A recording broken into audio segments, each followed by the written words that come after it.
kay Heidi Mendoza nanghihinayang ako dito sa tao na 'to. Pero wag ho, 'no? Kasi kumbaga Heidi Mendoza, unang sabak ba? Unang sabak niya sa pagiging senador? Maganda ho ang resulta nung unang sabak niya sa Senado. Bakit po?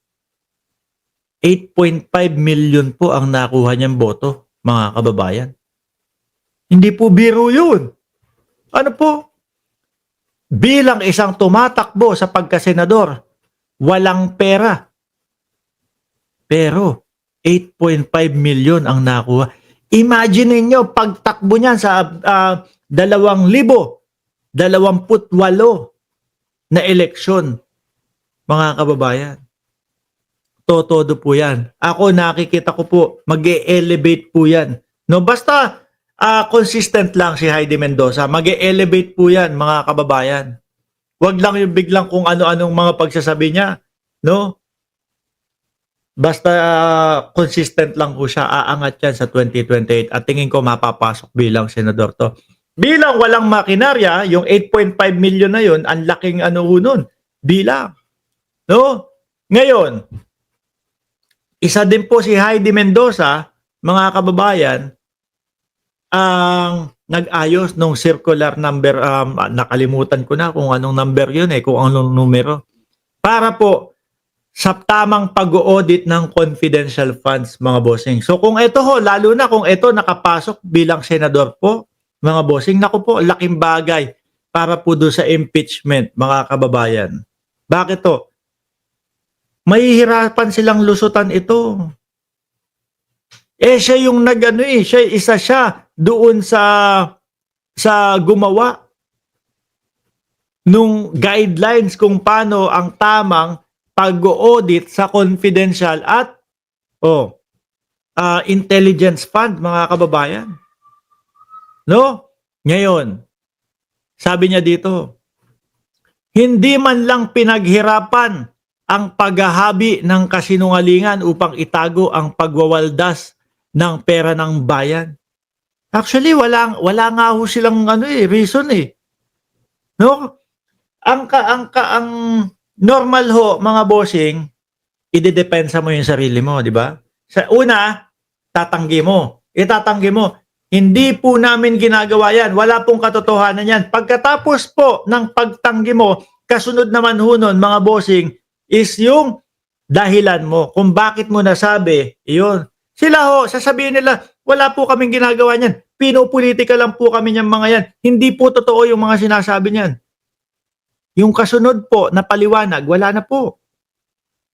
Hindi na po nila ipinapaliwanag. Hanggang doon na lang po, paulit-ulit po, mga kababayan, na pinopolitika sila.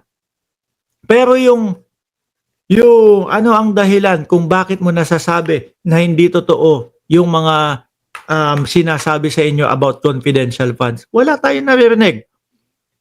Kaya nga ho kawawa pati yung mga DDS, yung mga gustong bumanat dito, yung gustong mga magsalita ho dito, mga kababayan, yung mga gustong mag-comment dyan na ipaliwanag kung bakit ganoon yung confidential funds at kung bakit hindi totoo yung mga sinasabi natin. Bakit to? Kasi wala silang maibabato. Wala silang marinig na dahilan po sa kampo ni Inday Sara Duterte, kundi po pinupolitika lang po kami. Paulit-ulit na ganun. No?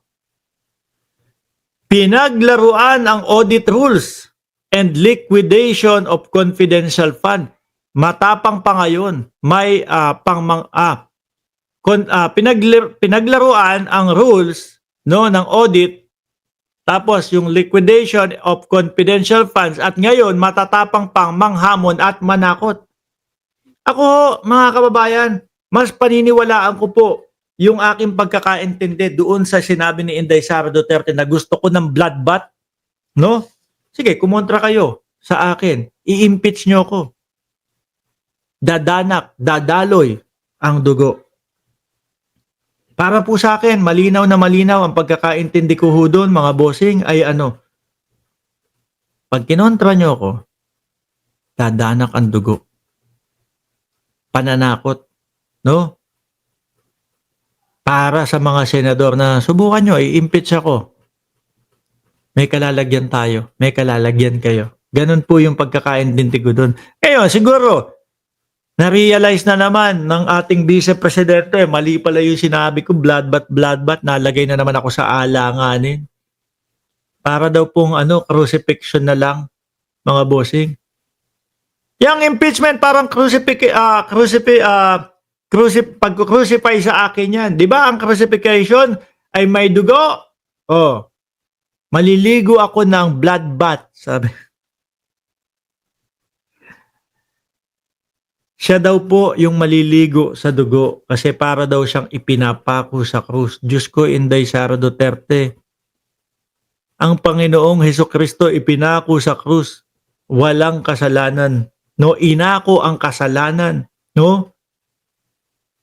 Ng sanlibutan. Pero yun dito sa iyo, may mga resibo eh. Merong mga merong mga kailangan sagutin. At yung mga resibo na yun, ay mismo ang nagsabi ang COA na yun ang pinagpapasa ng mga opisina mo, Office of the Vice President at Department of Education. Kaya kailangan yung sagutin nyo saan nanggaling.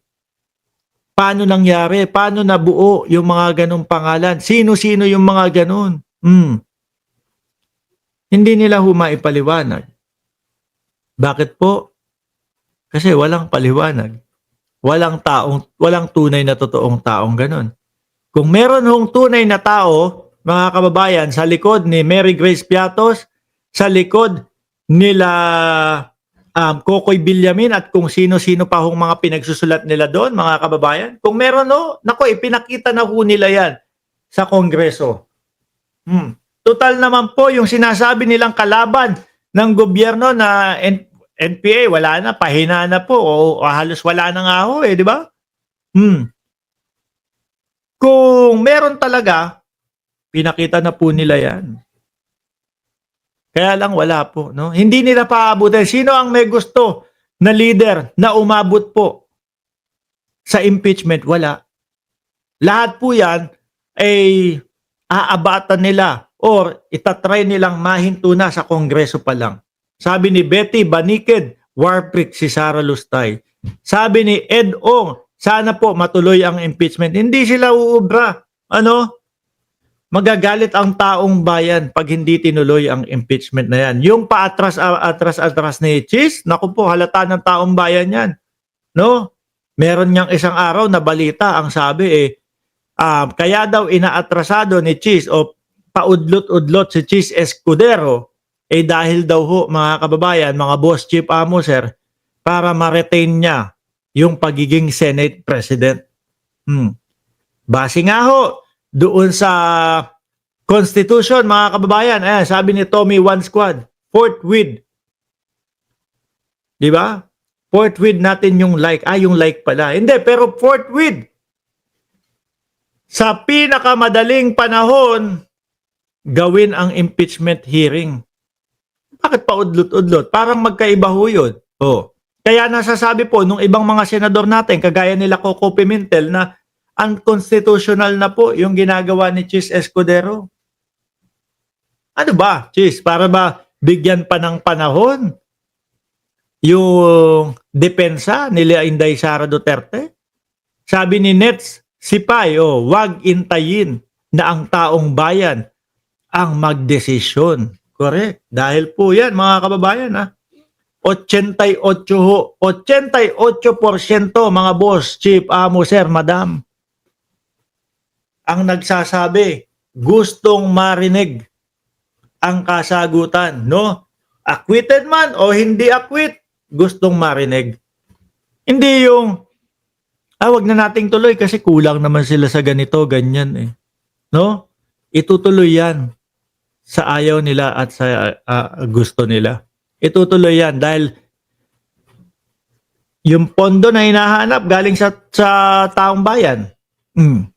Ang taong bayan, 88% ang sinasabi, gustong marinig ang kasagutan dyan.